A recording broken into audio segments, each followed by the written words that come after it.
माननीय नीतीश कुमार, माननीय तेजस्वी प्रसाद यादव ने ऐलान किया था कि बीजेपी हटाओ देश बचाओ का नारा लगा था। बीजेपी के लोग तो कह रहे हैं कि ना नीतीश जी प्रधानमंत्री बनने वाले हैं, ना तेजस्वी सीएम बनने वाले हैं। अब सवाल है कि बीजेपी के पास कोई मुद्दा ही नहीं है तो विपक्ष का काम ही विपक्ष करना। तो बिहार के जब जब लोग करवट बदलते हैं देश में परिवर्तन होता है, इसलिए बिहार से शुरू हुआ है इंडिया गठबंधन का गठन का। नमस्कार, मेरा नाम आलोक है, आप लाइव स्ट्रीज देख रहे हैं। आज इंडिया अलायंस की बैठक होनी है, चौथी बैठक होनी है दिल्ली में। हमारे साथ आरजेडी के विधायक प्रखर वक्ता भाई वीरेंद्र जी मौजूद हैं।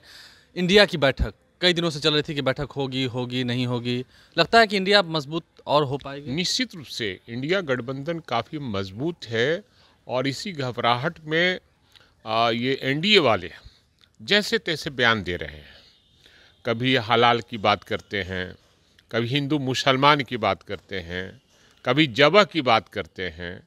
तो इनके मन में घबराहट है और इंडिया गठबंधन जो है पूरी मजबूती से आज बैठक है और हमारे शीर्ष नेतृत्व जो सभी पार्टियों के 27 पार्टियां हैं उनके शीर्ष नेतृत्व वहां पहुंच चुके हैं। नहीं, नरेंद्र मोदी तो गारंटी दे चुके हैं कि जनता ने गारंटी दे दी है कि तीसरी बार जीत कर हम ही आएंगे। तो आप जान लीजिए ये बिहार है और बिहार से जो आवाज़ निकलती है वो पूरे देश की जनता उसको समझती है।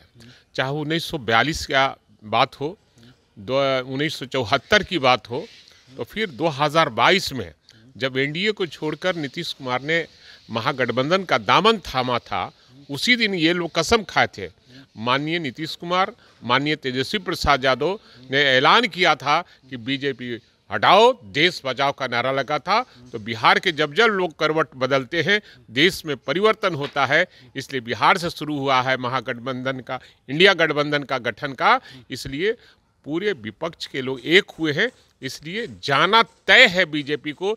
बीजेपी का मतलब बड़का झूठा पार्टी को भगाना है देश से। नीतीश कुमार को आपको लगता है कि फेस बनाना चाहिए, आप संयोजक? निश्चित रूप से बनाना चाहिए और हम व्यक्तिगत रूप से मैं चाहता हूं कि वो संयोजक बने और बिहार को प्रधानमंत्री मिलना चाहिए। इसलिए बिहार को पहला राष्ट्रपति दिया है बिहार ने और आज़ादी के बाद उसके बाद कभी प्रधानमंत्री नहीं बना। हमारी अपनी ख्वाहिश से, अपनी व्यक्तिगत राय है कि माननीय नीतीश कुमार जी को प्रधानमंत्री का फेस बनाना चाहिए। लेकिन बीजेपी के लोग तो कह रहे हैं कि ना नीतीश जी प्रधानमंत्री बनने वाले हैं, ना तेजस्वी सीएम बनने वाले हैं। अब सवाल है कि बीजेपी के पास कोई मुद्दा ही नहीं है तो विपक्ष का काम ही विपक्ष करना। वो तो कह रहे थे कि तेजस्वी इस जन्म में तो सीएम नहीं बनेंगे। भाई सवाल है, उनका काम ही विपक्ष करना है और हमारा काम है काम करना।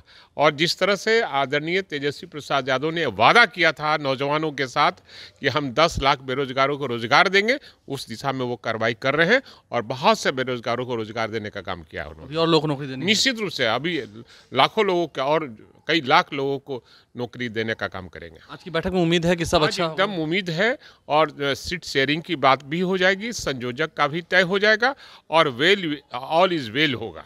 ऑल इज वेल होगा, भाई वीरेंद्र को पूरी उम्मीद है। और बीजेपी को भी कहा जवाब दे रहे हैं, बीजेपी की विदाई तय है, ये भी उन्होंने कहा। आपने सुना है बैठक से ठीक पहले भाई वीरेंद्र का ये बड़ा बयान आपको दिखा रहे हैं। हमारे चैनल को सब्सक्राइब कर लें, साथ साथ फेसबुक पेज भी लाइक करें। धन्यवाद।